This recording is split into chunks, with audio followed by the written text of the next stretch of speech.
All right, let's get started. So for today's discussion, we're going to talk about how to find yoga teaching opportunities.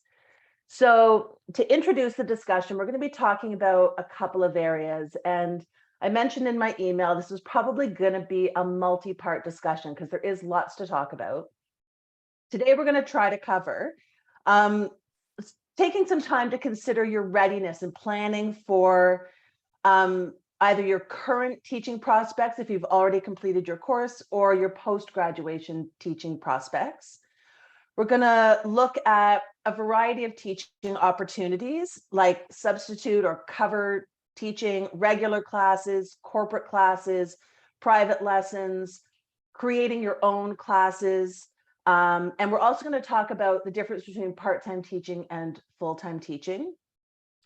And importantly, we're going to talk about what are the essential requirements for securing a teaching position. And that's going to include having your CPR and first aid up to date and getting insurance and potentially looking at professional membership. A couple of areas to be thinking about is to be evaluating what is your current preparedness in terms of your confidence, your skill development, your experience, and the availability you have for taking on new classes. Anticipating the skills and readiness you think you'll have in 6 months' time, defining your long-term teaching goals for either a teaching practice and or a business, and also thinking about how you'll track your development as a teacher and as a business. So how are you going to do that with routine progress checks, with regular mentoring? So those are a couple of things to have in mind. Today, we're going to talk about, there's such a wide variety of teaching opportunities out there, and you might not have thought of all of those teaching opportunities yet. Sometimes things come out of the blue that you couldn't have even imagined. And those are great opportunities to explore. But today we're going to talk about some kind of basic arrangements, and that includes substitute teaching, so covering classes for other teachers, part-time teaching. So that's taking on 1 to maybe 5 classes a week while you're maintaining a full-time job or full-time caregiving responsibilities. And then full-time teaching. So that's like 5+ classes a week, so that yoga is your primary career or your primary source of income. So those are all the things that we're wanting to cover. It's a lot. Before we dig in, I wonder if there are any questions, concerns, anything that you wanted to add to the list of things to discuss.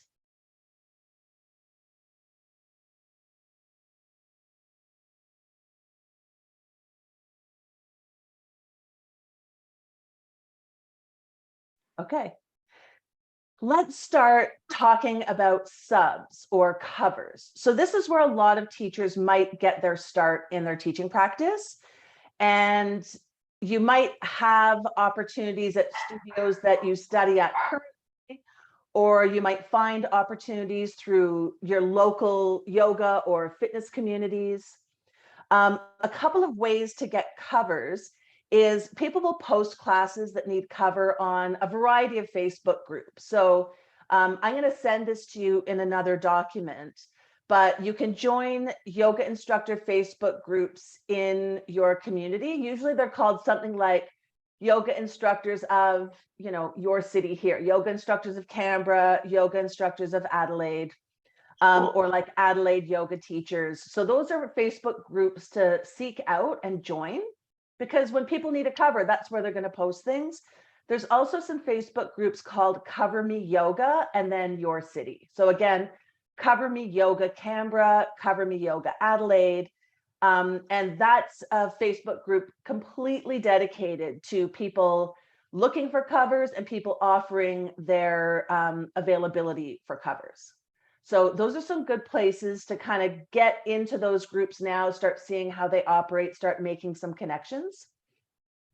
Also, you can approach studios and fitness environments directly to let them know that you're available for covers or fills. And studios and gyms are always looking for reliable covers. Ideally, you're going to submit your CV to give to them so they know more about you. They have all of your details at hand when they need a teacher. They might want you to come and attend some classes or do some practice teaching there. It kind of depends from place to place. But once you're on their books, when they're looking for covers, you're going to have opportunities. And once you're doing covers, when a regular class comes up, you'll be first in line. So that's something to think about. So before you're available for covers, there's a couple of things that need to be in place first. So if you're currently in your teacher training coursework, or you're near or just completed your certificate, these are the things that you need to have in place before you're able to teach. That is completing your first aid and CPR. So if you don't have current first aid and CPR and you're wanting to get teaching soon, now's the time to do that. There's lots of places you can do it. St. John's Ambulance, Red Cross, your local Surf Life Saving Club. Sometimes the fireys are offering courses, or at your local TAFE or even universities have courses on offer. So having your first aid and CPR is a requirement for you to be able to get insurance. So that's step 2, is get insurance. So you've got a couple of companies listed in your Yoga Business Basics unit that you can look at getting insurance with. And we'll talk about this in the Business Basics unit. There's 2 components to your yoga insurance. There's professional indemnity, that's covering your teaching. And there's public liability, that's covering anything that might happen in the space. So something that happens, with the facility, someone slips on some water and falls, that kind of thing. So both of those things are going to come with your insurance coverage. You need your CPR and first aid to get insurance. You need insurance to be able to teach. Then you've got professional membership. So professional membership in Australia, there's 3 options: Yoga Australia, Yoga Alliance, which is a little bit more international, and AusActive, which used to be Fitness Australia. They've rebranded. And membership isn't a requirement, but it can be useful in developing your yoga community and having access to continuing education. And in the ACT, there's legislation that requires that you belong to a professional membership in order to teach in a fitness environment. So if you want to teach in any gyms around Canberra, you will need to be registered with one of those bodies. So again, Yoga Australia, Yoga Alliance, or AusActive. It used to be Fitness Australia, and now they've rebranded and they've added a yoga membership as of this year. Both Yoga Australia and AusActive offer free student memberships. You'll find that information in our online studies Facebook group or in a recent weekly check-in. If you've lost track of that, I can send it to you again.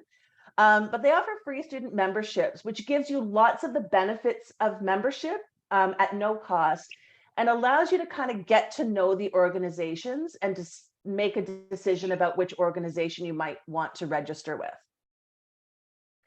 When you have professional membership, it will usually offer you a discount on insurance. So if you kind of have a sense, yeah, I do want to have a professional membership, have a look at what their insurance company is, and look at maybe you'll be able to get a discounted price on that. With Yoga Australia, I think their company they're with now is GSA. With AusActive, I think it's Marsh.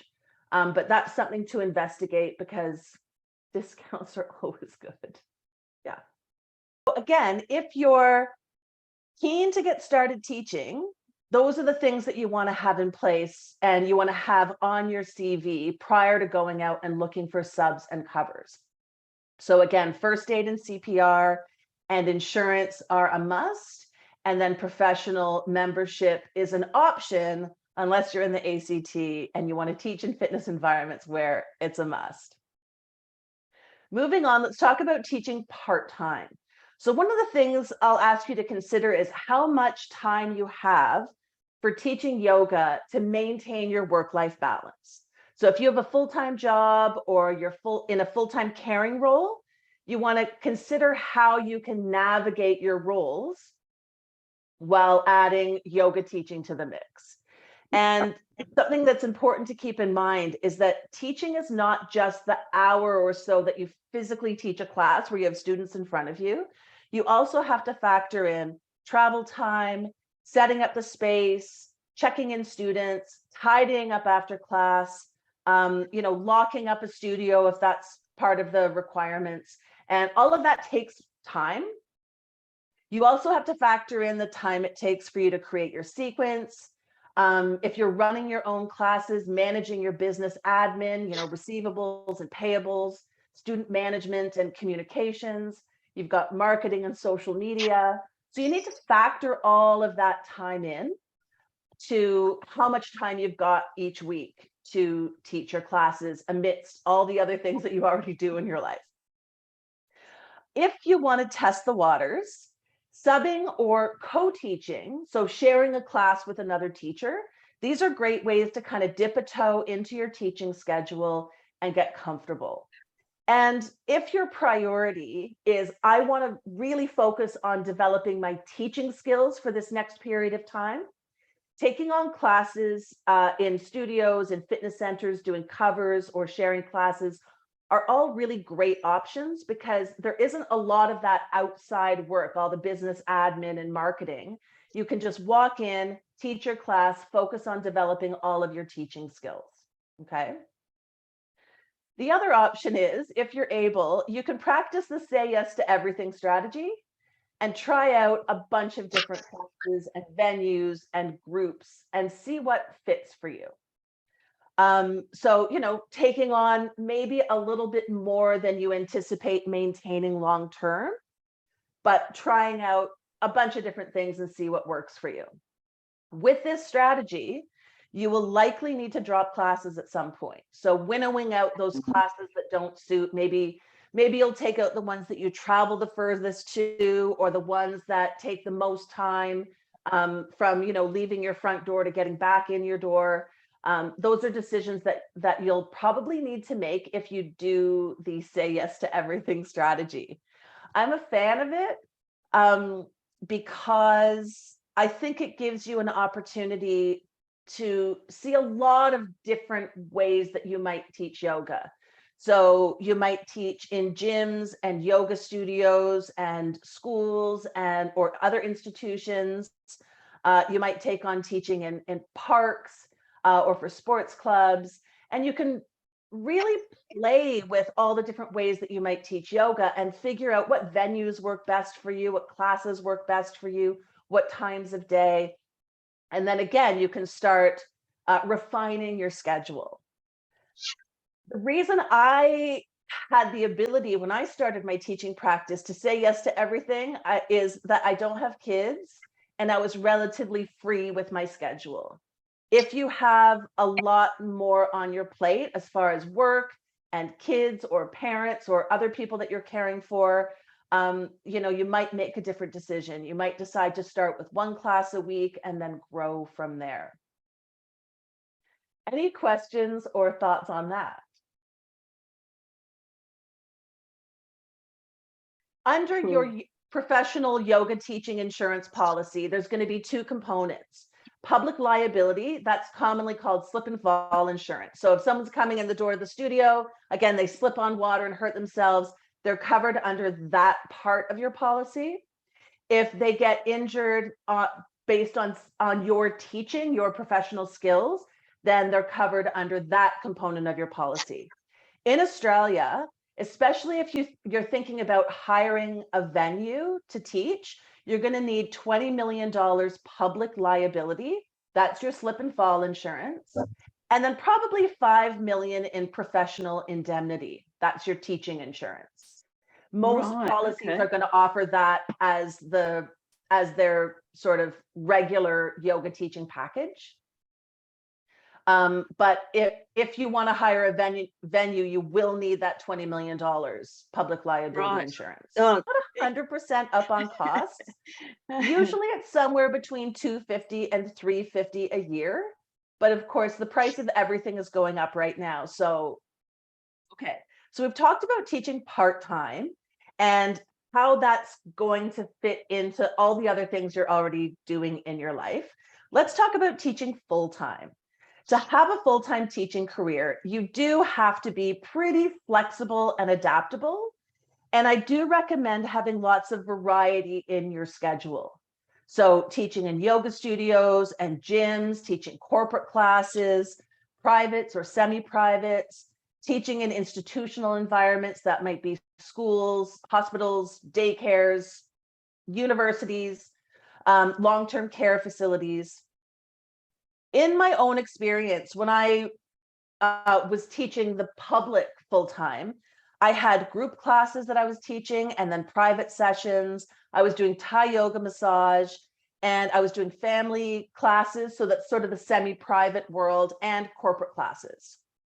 And the reason I did that is all of my income came from teaching yoga. And in the studio or the gym, often your classes are first thing in the morning or in the evening, and then you've got a whole rest of the day open that you need to fill with teaching. So to fill out the rest of your day, that's where you're going to plug in things like private sessions, either going to people's homes to teach or people coming to you or teaching online, of course.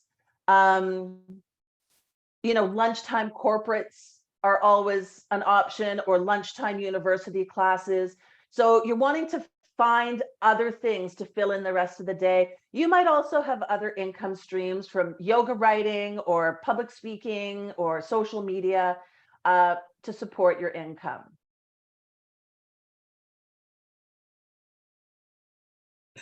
So how do you get into teaching in corporate environments? Often it starts with just knowing people in corporate environments and putting yourself forward for yoga classes. But you can contact whoever's in charge of workplace wellness. Often that's someone in HR to talk about their workplace wellness program. If they want to add yoga, if they're looking for a yoga teacher.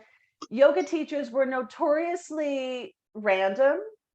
And so a company might have a yoga teacher now, but you can get onto their books as a cover or potential to take over their classes if they don't need it.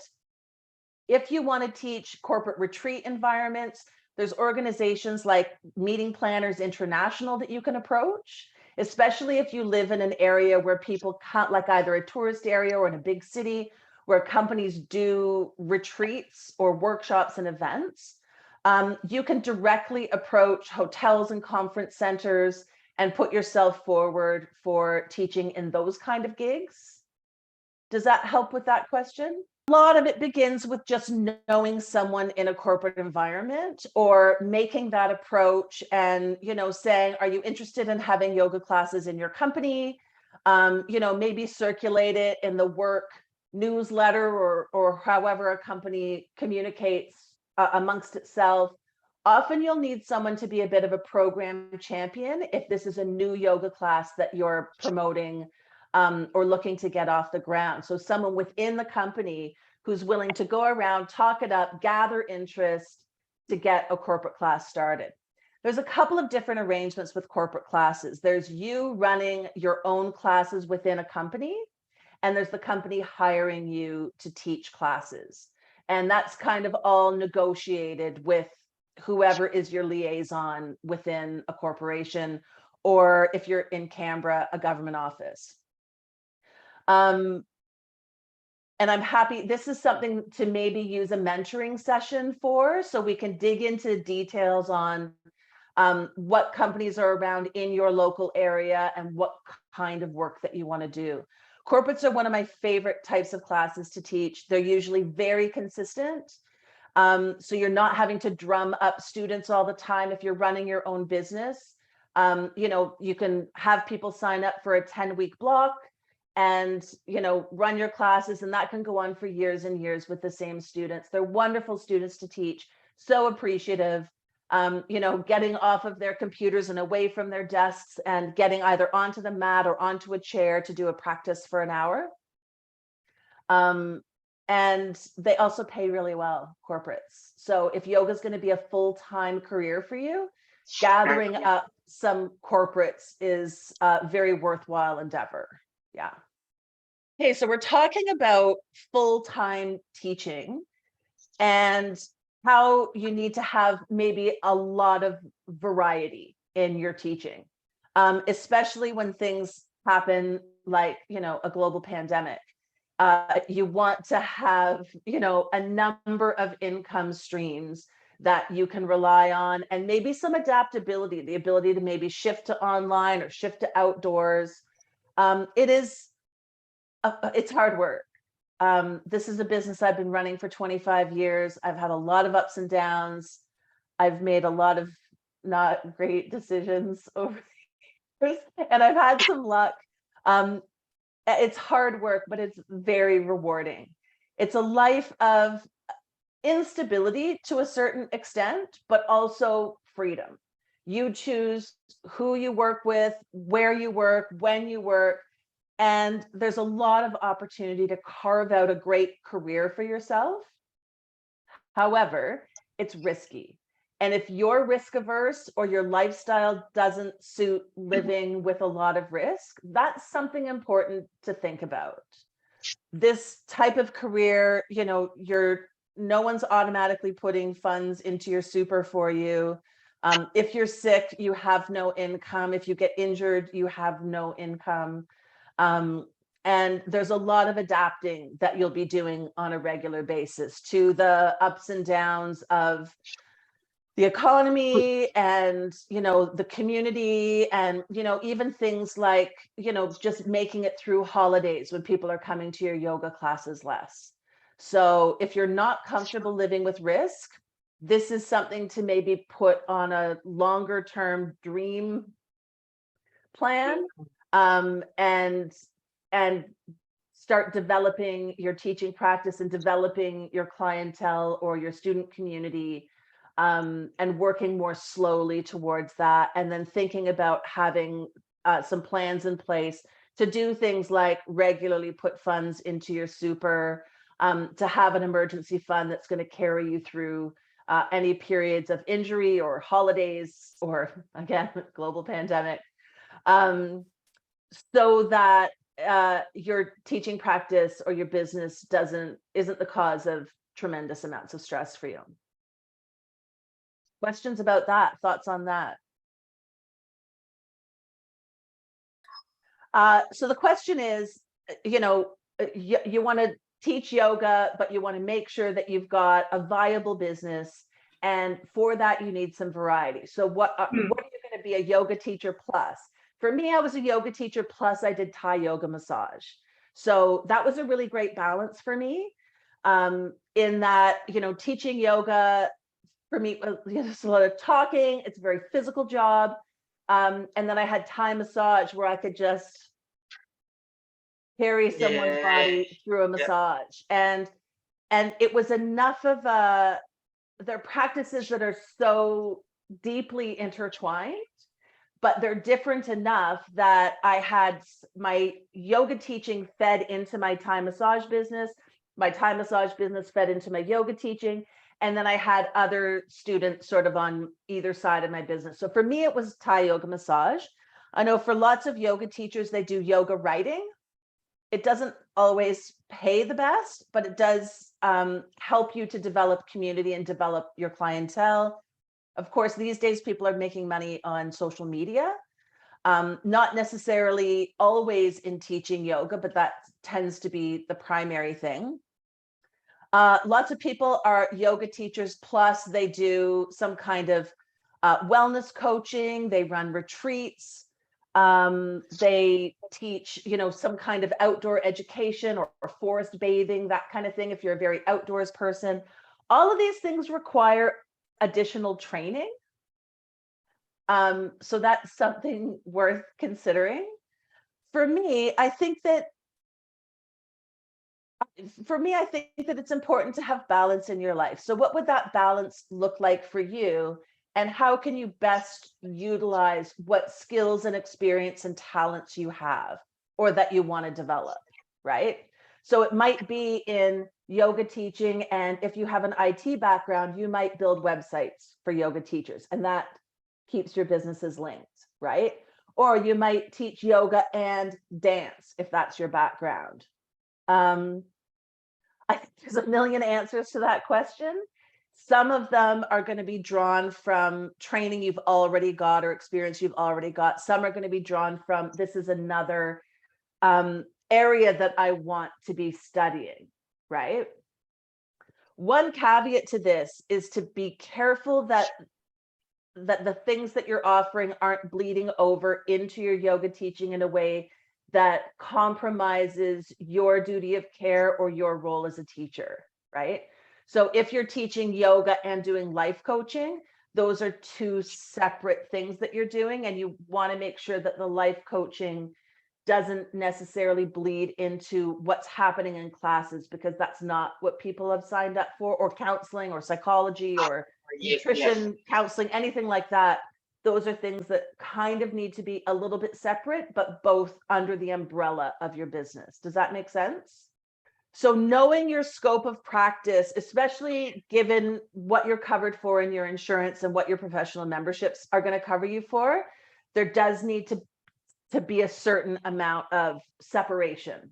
If you're offering multiple modalities or you're doing multiple things, like anything to do with counseling of any kind. Being a yoga teacher plus massage practitioner or any other physical discipline can be hard on your body. So that's another thing to consider. So you're doing something very physical with teaching yoga. Do you want to add another very physical modality onto that? Or do you want to do something that maybe is more intellectual or social in nature? Sorry, I'm rambling. Those are a million thoughts, but there's a million answers to the question. It's a really, this is something that's important to think about, especially if you're going to have a full-time teaching career, is how are you going to fit in your self-care? Because you do need to practice good self-care in order to maintain a full-time teaching schedule. So, you know, making sure that you get proper rest, making sure that your practice doesn't suffer. So amidst all the classes you're teaching, you could be teaching upwards of 20 classes a week. Where's your practice in there, and how might your practice have to adapt to your current needs? For me, when I was teaching a lot of classes, I was teaching a lot of Vinyasa flow. My own practice, I had to step back and do a lot more restorative yoga and then some strength training in order to balance. And that was just something that I had to monitor, like what's going to be good for my body to help maintain my own health and well-being. Those are things to think about. If you're teaching on the road, you have to have really good nutrition planning, because you'll eat quite a bit in your car. You're traveling long distances to teach different classes.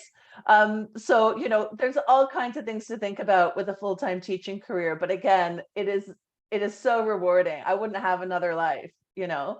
It has worked out for me for 25 years, but I've been very lucky. And again, I'm able to do this in part because I don't have kids, and because I have a mom who would take me in if I fall on my face. And again, knowing how much risk you're willing to take is an important thing to know about yourself, right? Yeah. When it comes to looking for classes, yeah, I mean, I hope I'm going to answer this correctly, if I understand your question. But this is something that you'll do in your business basics unit, is work on your yoga CV, work on a short bio. And all of that comes from doing some exercises like the who, what, why, when, where, and how exercise. So who are you as a teacher, and who are your students? What are you teaching? And why are you teaching? So you go through those exercises. That allows you to do some brainstorming to put together your yoga bio, which you can be sending out to gyms and studios and places that you want to teach, posting maybe on your own business social media, and or website if you have one, having a yoga CV to hand around. And it's really just about knocking on doors. So calling up or emailing all the yoga studios, gyms, all the places that offer yoga in your area. You know, hello, I'm me. I'm a new yoga teacher. I'm looking for, you know, covers, regular classes, etc. Community classes is a way a lot of yoga teachers start. So studios will have a regular community class that's more by donation. And that's a great place for new teachers to get their start, right? So students make a donation, and that is what pays for your time. Usually it's a gold coin donation, and that gives you some teaching experience, right? So it's really just about knocking on doors.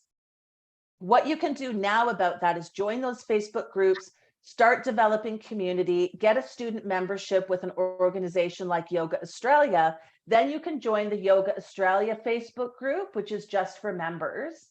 And that's going to allow you to keep track of who's looking for teachers, what kind of teaching opportunities are out there, start to cultivate a feel for what's happening in the community. That can be really important. When I first started my business, when I was 22. So I was very young. I had, so much confidence, didn't know what I was doing, but confidence can take you actually quite a long way. And these were the days before email. So I printed out letters like, "Hi, I'm Heather Agnew and I'm a personal trainer." And I sent them out to all the gyms, physiotherapists, massage therapists, all the local doctors in my area, even the chemists, and introduced myself and talked about creating alliances within our community to support the health of our community.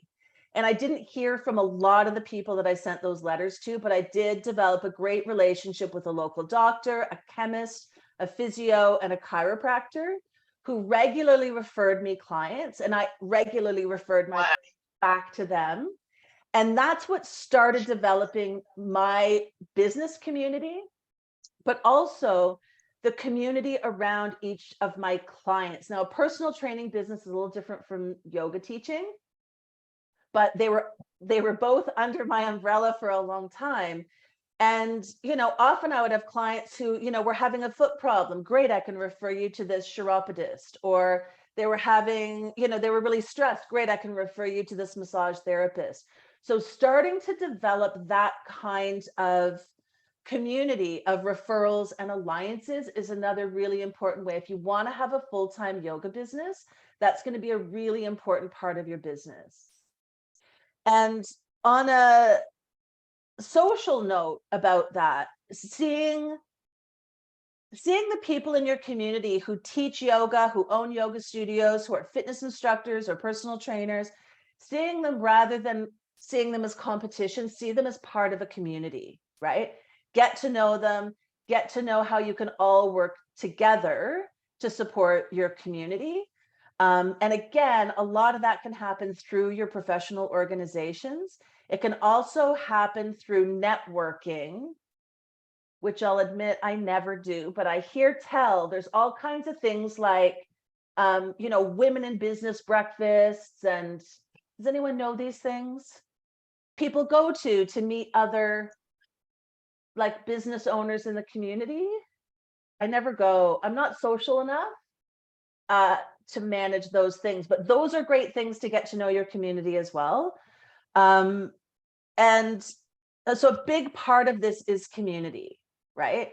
You can advertise to your heart's content, but if someone's looking for a yoga teacher for their studio, or to hire for privates, or to go to the classes they run at the community center, they're going to be a lot more likely to choose you if they've heard about you from someone else they know, so through word of mouth. And for that to happen, you need to know your community. You need to have people talking about what a great person you are and how much you care and what great yoga classes you run. So that's something that you can start now. So in your business basics unit, you'll have an opportunity to have a look at some of these components, right? And again, some of them are like really starting to clarify who you are as a teacher, something that is fluid and is going to change all the time. But taking a snapshot of right now, who are you as a teacher? What are you planning on teaching, whether it be dynamic vinyasa flow, gentle vinyasa flow, accessible yoga, corporate yoga, yoga for athletes, yoga for arthritis. What are your goals for teaching? And then really starting to clarify why you're teaching, right? All of that's going to be really important when it comes to your messaging, how you communicate with the yoga studios and the gyms and all the places that you're looking for teaching opportunities. I will generalize and say that in my experience as a Canadian Australian living in Australia, relative to North Americans, Australians seem to be a lot more hesitant to promote themselves. Have you heard of this tall poppy thing? That's starting to shift out of the culture. But when I first started my business there, that was very strong. And some people did take me the wrong way, like think that I was a little too much, which is understandable when you're changing from one culture to another. But my little bit too much really helped me build a business in Australia, because unlike a lot of the other yoga teachers around me, I was willing to promote myself, rather than, staying home and hoping people like hear about me through the cosmos. It doesn't work like that. You have to be able to talk about yourself. You don't have to be arrogant about it. And it can still be something that you're comfortable with, given your personality and your skills and your culture. But you do need to learn how to talk about yourself as a yoga teacher and how to talk about what you're teaching. And it's difficult because since you started, getting really interested in yoga, I'm assuming you've had some conversations with people around you about yoga. And one of the funny things is that once you start more deeply exploring yoga, it starts becoming harder and harder to define. People say, "Oh, so like, what is yoga?" "Oh, it's so good." True. It just gets worse, by the way. So taking the time to work on your messaging, and what do people need to know about what they're going to experience in your classes? Who are you as a teacher? What they're going to experience in class, and why they're going to take a class. Like, what are the benefits to them? How is it going to support their life, right? So that kind of messaging is really important to develop. Know that that's going to be fluid. It's something you're going to be working on all the time. But when you call up a community center or a long-term care facility or a yoga studio or a fitness center or your local university, and you want to promote your classes, you want to be able to really clearly communicate.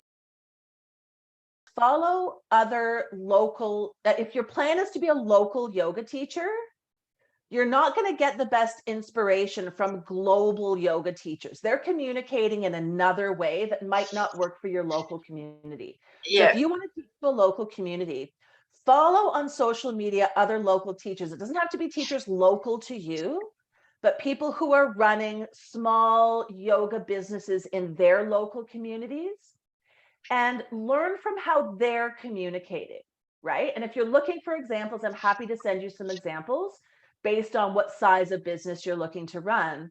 But that can give you a lot of insight into, what kind of messaging people are using out there and what's going to be comfortable for you, right? I'm talking about comfort, but if you want to run a full-time yoga business, you are going to be uncomfortable sometimes. You are going to have to step outside your comfort zone. You are going to have to try things, and trying things is so fun. It's so great. And this is how we build self-esteem, is by trying something. You're like, I'm not sure about this. And then you try it and then you succeed. And then that's how you know something about yourself. Or you fail and you go, that didn't work out so well. But learning experience, not a disaster, but learning experience. None of this is going to happen without your efforts. None of this is going to happen organically. If you want something to just slowly build, start with subs and covers. Let that grow into part-time teaching. over the years, that might develop into full-time teaching. You might decide you like the balance. I know for a lot of graduates in Canberra, they're very comfortable with the balance of working full-time, a job that pays the bills and puts money in their super and helps them get a mortgage, and teaching yoga part-time, which is a light in their life, right? Balance, yeah. And can mean that it takes the stress off of teaching yoga. If you don't have to earn your entire income from yoga, that can make yoga maybe more enjoyable for you if you don't have that kind of comfort with risk, right? If you run a full-time business, your life will always be in flux, which I like, but not everybody likes that. You'd be amazed at the opportunities that come up. I remember having to come back to Canada. Don't let me run out of time here, but I had to come back to Canada for 6 months because they said when I was going through immigration, I had to be in Canada for my immigration to be approved, and it could take as long as 6 months. And I've run a business, like, how do I plan for that? So, I had to give up all my work in Australia, come back to Canada, move in with my mom. She's a saint. And I had to find work. And I live in a really small town. Like, I don't even live in the town, but like the nearby town's very small. And there's one yoga studio, and I approached them to see if I could pick up a couple of hours. And she was pregnant and looking to take maternity leave and was thrilled to just give me every class on her schedule for 6 months. Can you imagine that happening? But I needed full-time work and she needed someone to take on full-time work, but temporarily. And so it worked out perfectly for both of us. Yeah. You can't imagine what kind of opportunities are out there. You've just got to be looking. So you never know, if you're thinking, I want to take on classes, but my partner and I travel 2 months of every year. That doesn't have to stop you. There's going to be someone who can fill those classes. Or I can't do a regular schedule because of my, shift work or lifestyle or whatever. There's opportunities out there for you to co-teach or teach pop-up classes or, again, do covers. There's always a way around those obstacles. Where to go from here? If you're starting to think about your teaching practice in your yoga business, that's what you can use some mentoring sessions for. So you can book a mentoring session. We can talk about your specific business. If this has gotten you excited about the logistics of your business or teaching practice, dig into your business basics assignment. And next time I want to talk about, Naomi asked a great question recently about what are the advantages, disadvantages of part-time versus full-time, which I think we should talk about a little bit more. So maybe next time we'll talk about that, because there are a lot of areas to look at. Job security, living with gig work, how do you pay into your super? How do you adapt to changes like a global pandemic? And how do you manage your own health when your income depends on your physicality, which is something that I've really had to address the last few years. So we're going to talk about this more. For now, I hope this has been helpful. I want to remind you that these group coaching sessions are all about you, despite how many stories I tell about myself. They are really all about you and all about what you need for the kind of teaching practice or yoga business that you want to run. So I really want to address things that are specific and useful for you. So please do send me an email or comment on our Facebook page about what we can do to keep the information and discussion and dialogue and ideas flowing. Thank you so much for being here and for your contributions. Hello to those of you who are listening to the recording. I look forward to seeing y'all next week. Thank you.